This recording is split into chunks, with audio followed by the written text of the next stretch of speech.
Social मीडियावर काहीही करायचं हे जेव्हा डोक्यात येतं, तर पहिलं असतं आपलं कॉन्टेंट, की आपण काय करू शकतो. अँड अनदर थिंग इज की लोक काय म्हणतील, राईट? आणि ते फक्त त्यांच्या त्यांच्या मनात बोलत नाही, ते एका अशा प्लॅटफॉर्मवरती बोलतात जिथे बघणारे लाखो लाखो लोक आहेत. असतात, आणि ज्याचा इम्पॅक्ट फक्त आपल्यावरती नाही होत, आपल्या फॅमिलीवरती होतो, Exactly. आपल्या फ्रेंड सर्कलवरती होतो, आपल्या नियर डिअर पण सगळ्यांवरती होतो. ठीक आहे, फक्त त्या गोष्टीचा आपल्याला वाईट नाही वाटत, इनडिरेक्टली त्या सगळ्यांना पण त्या गोष्टीमधनं तेवढंच सफर व्हावं लागतं. सो तू या ट्रोलिंगला कसं घेतलंस? I would like to ask just because तू रोस्टिंग मध्ये आहे, तू तर एका अशा गोष्टीवरती काम करते जिकडनं तशा कमेंट्स येणं. तो काय असा खूप साधा वरण भातासारखा मऊ नाही. टॉपिक तर नाहीये. सो तर मला असं वाटतं की साधं वरण भातासारखा टॉपिक नाहीये, पण साधं वरण भातावरती मी ती लसणाची फोडणी आहे. त्यांनी काय करतात, मला खूप वाईट वाईट कमेंट्स येतात, ठीक आहे, अगदी वाईट.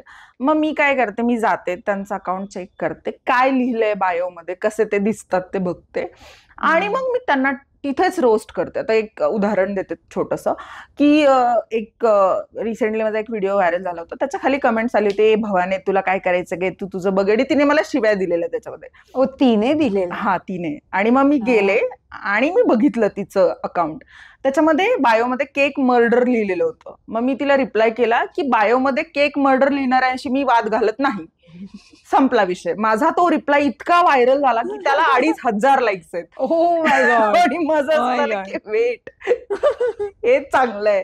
आणि मग एक जणांनी ना असं खूप वाईट कमेंट केली, ठीक आहे, पण ना तो असं फुल स्टॉप द्यायच्या ऐवजी आपण अभंग संपल्यानंतर, अभंगाची ओळ संपल्यानंतर असं एक दांडी देतो ना, तर ते हिंदीमध्ये करतात बघ फुल स्टॉपला. मला एक्झॅक्टली त्याला काय म्हणतात माहित नाही. तर त्या पद्धतीने तो ओळी लिहित होता. त्यांनी वाईटच कमेंट केलेली होती. मग मी खाली कमेंट केली की नाही, ते सगळं ठीक आहे, पण तुम्ही अभंग लिहिल्यासारख्या ओळी का लिहितायत, मी तुला पाठवते, तू लाव इथे ते. तर मला असं वाटतं की सॅवेज रिप्लाय तुम्ही करू शकता. एक मी व्हिडिओमध्ये फक्त लोकांच्या व्हिडिओ पुरतच बोलते, मी त्यांच्या पर्सनल आयुष्यावरती कधीच बोलत नाही. पण लोक त्यांची पातळी सोडून पर्सनल आयुष्यात घुसतात.